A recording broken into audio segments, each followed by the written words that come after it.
स्वागत है आपको इस नई वीडियो में, जिसमें आज हम बात करने वाले हैं गियर स्किपिंग की। आपने कई लोगों को देखा होगा कि वो अपनी कार चलाते चलाते फर्स्ट गियर से थर्ड गियर लगा देते हैं और थर्ड गियर से फिफ्थ लगा देते हैं, या सेकंड से फोर्थ गियर लगा देते हैं गियर। तो क्या हम ये कर सकते हैं, या क्या ये चीज अच्छी है?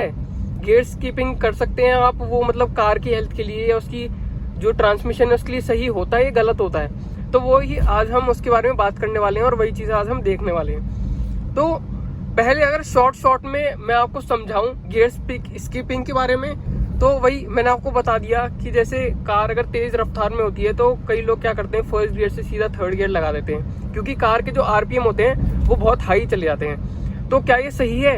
तो हाँ, ये चीज सही है और आप ये कर सकते हैं। अब मैं आपको ये करके दिखाऊंगा कैसे कैसे मतलब ये होता है। अब जैसे आपको पता है कि बाई चांस आप किसी से ओवरटेकिंग कर रहे हैं, तो आपको बहुत अच्छे से पता है कि ओवरटेकिंग के टाइम पे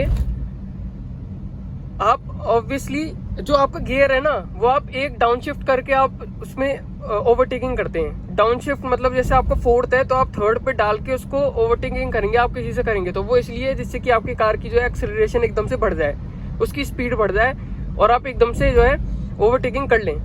तो जब आप ओवरटेकिंग कर लेते हैं और आपने पहली डाउन शिफ्ट कर रखा है, उसमें आप एक्सीलेटर दबा के आप ओवरटेकिंग करते हैं, तो आपके आरपीएम हाई चले जाते हैं आपकी स्पीड के साथ साथ। तो उसमें क्या होता है, जैसे कि आपकी स्पीड के साथ साथ आरपीएम हाई चले गए, तो उसमें कई लोग प्रेफर करते हैं कि उसमें सीधा जैसे थर्ड गियर पर है तो उससे सीधा फिफ्थ गियर लगाने की।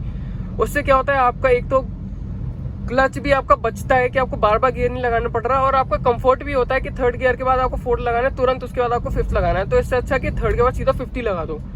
तो वो आज हम करके देखते हैं और मैं आपको सही तरीका बताता हूँ उसको कैसे करना चाहिए। तो जैसे कि थोड़ी कार की स्पीड कम कर लेते हैं। अब मेरी कार जो है वो थर्ड गियर में है, मैं आपको दिखाता हूँ। थर्ड गियर में कार है। अब इसको मैं अगर फिफ्थ गियर में करूँ सीधा, जैसे कि अब मान लो मैं ओवरटेकिंग करने जा रहा हूँ और मेरा आरपीएम आप देखिए 3000 पे पहुंच चुका है। नॉर्मली हम 2-2500 तक अपना गियर चेंज कर लेते हैं। अब जैसे मैं ओवरटेकिंग करता हूं तो मेरा ऐसे कुछ कंडीशन होती है जहां पे स्पीड 60 के ऊपर पहुंच चुकी है और आरपीएम 30 पे।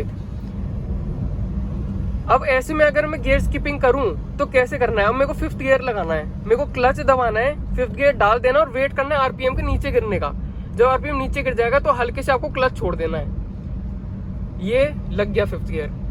आपको कभी भी ऐसे नहीं करना है कि आपको सीधा थर्ड के बाद फिफ्थ लगा के एकदम से क्लच छोड़ देना। आपको वेट करना है कि उसका आरपीएम पहले नीचे गिरे, उसके बाद आपको हल्के से क्लच छोड़ना है। ये इसलिए होता है कि आपकी जो क्लच प्लेट है उस पर ज्यादा भार ना पड़े और वो उसका वेयर आउट जल्दी ना हो और गाड़ी आपके झटके ना ले। आपको आराम से उसके आरपीएम नीचे जान देने हैं, उसके बाद जाके आपको उसका क्लच रिलीज करना है, जिससे कि लैग फ्री आपका मूवमेंट हो और क्लच प्लेट पे कुछ ज्यादा खास असर पड़े ना। अब जैसे कि आपको पता है कि आप नॉर्मली क्या होता है, जैसे कि मान लो अभी मेरी कार फिफ्थ गियर में लगी हुई है वैसे, और ये इतनी स्पीड है इसकी। अब बाई चांस सामने कहीं जाम आ गया या कुछ लग गया तो आप उस पर ब्रेकिंग लगा देते हो। कार पे अपनी ब्रेकिंग लगा दी आपने, अब आपकी स्पीड और आरपीएम दोनों ही कम हो गए, इंजन पे पड़ेगा लोड। अब आपको पता है कि आप कई बार ऐसी सिचुएशन हो जाती है जब आप फिफ्थ के बाद फोर्थ पर लगाते हैं तो भी गाड़ी नहीं उठती है।